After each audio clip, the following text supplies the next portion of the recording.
여기 영장청구서에서도 김만배가 핵심으로 나오고 천화동인 1호의 주인을 김만배라고 하는 사람은 김만배 밖에 지금 없거든요. 저는 아무리 봐도 김만배 스스로가 이 사건에 포인트를 쥐고 있고, 내가 입을 벌리면은 너는 망한다. 나를 잘 관리해라. 나를 주목해라. 2조 원가량 이익이 예상된다는 건 이재명도 알았다.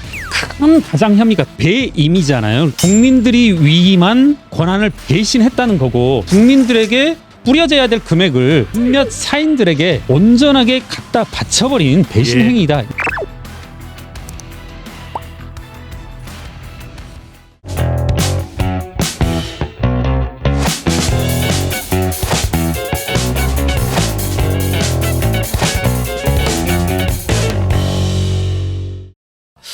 김만배가 또 구속이 됐습니다. 네. 김만배가 입 열면은 다 규명이 될 일이고. 그렇죠.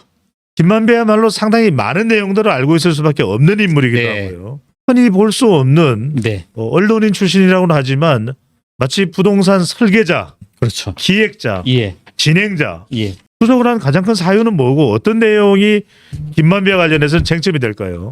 은닉과 관련된 건데요. 조금 연이어서 말씀을 드려볼게요. 이제 여기 영장청구서에서도 김만배가 핵심으로 나오고, 예. 제가 이 자리에서 여러분 어떤 말씀을 했냐면, 참 요즘 재밌다. 천화동인 1호의 주인을 예.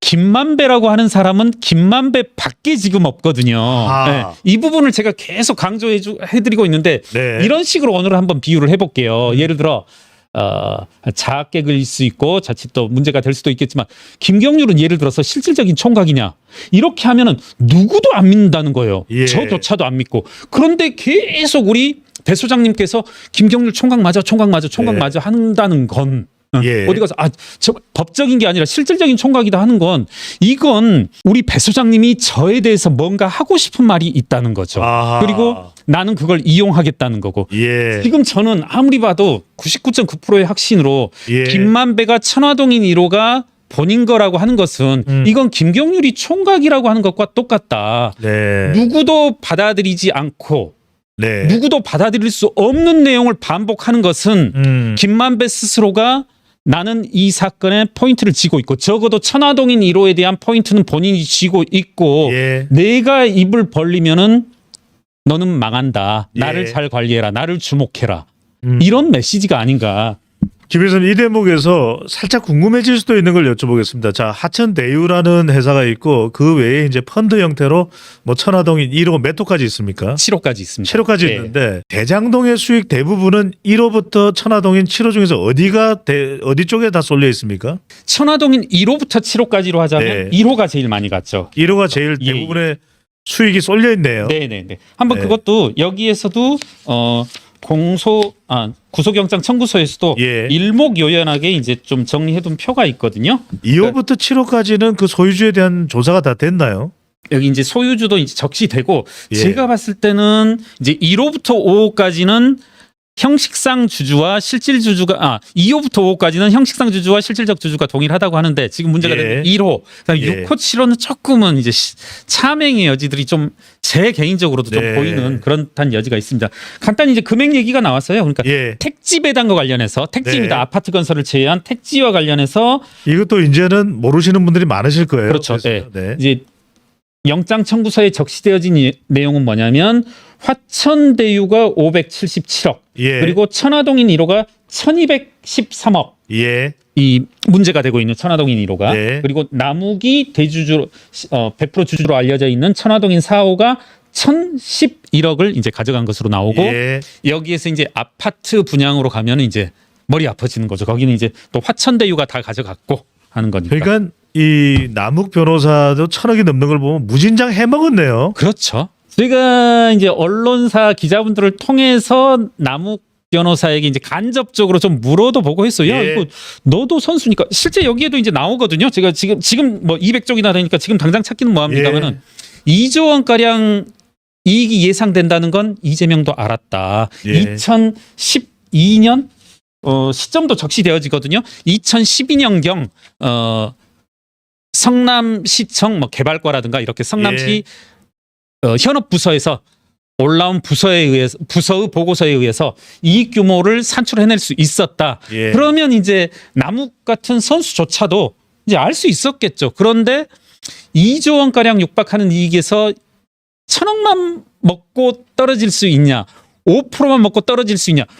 퍼센테이지로 하면 작은 금액이지만 금액 1,000억으로 따지자면 이건 천문학적 숫자이기 때문에 아니 지금 하천대유부터 천화동인 1호부터 7호까지만 합하더라도 천문학적인 돈인데 그렇죠.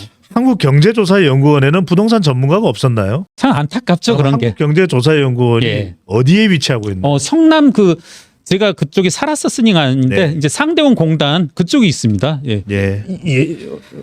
예. 그듭 궁금합니다. 이런 천문학적인 2010년 매일경제신문, 2012년 한겨레신문에서 3조 대 후반, 4조 원대에 달한다는 이 대형 부동산 프로젝트를 왜 KPMG, 삼정, 그렇죠. 안진회계법인 등 키라성 같은 법인에서 이 산출을 하지 않았는지가 예.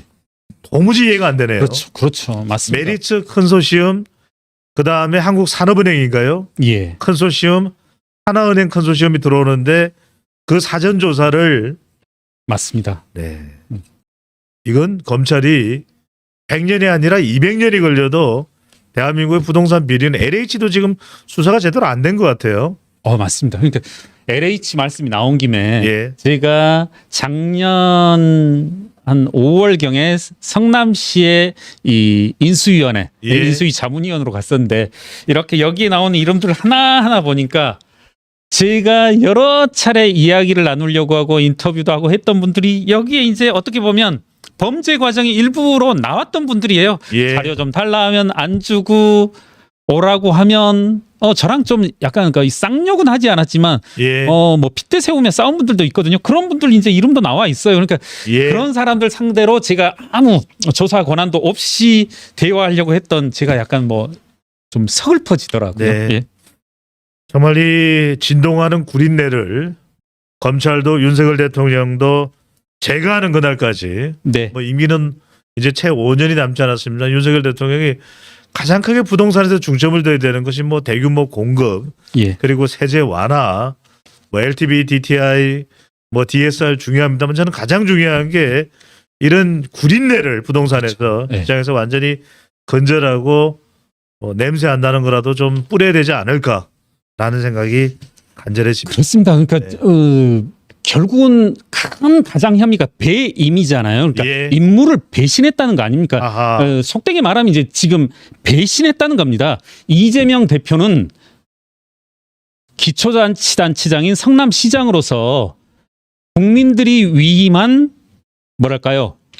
권한을 배신했다는 거고 네. 결국은 그런 겁니다. 그러니까 대장동 사업으로부터 창출된 이익 규모 2조 원에 육박하는 금액을 공익에 환수하고 예. 성남 시민에게 나아가서는 국민들에게 뿌려져야 될 예. 복지로 여러 가지 기반 시설로 뿌려져야 될 금액을 몇몇 사인들에게 온전하게 갖다 바쳐버린 배신 예. 행위다. 이게 쉽게 이야기하면 대장동 일당이 날뛰도록 냅둔 그렇죠. 그 책임을 누군가는 반드시 져야 되지 않을까. 이건 맞습니다. 전 누군가는 져야 네. 된다. 예.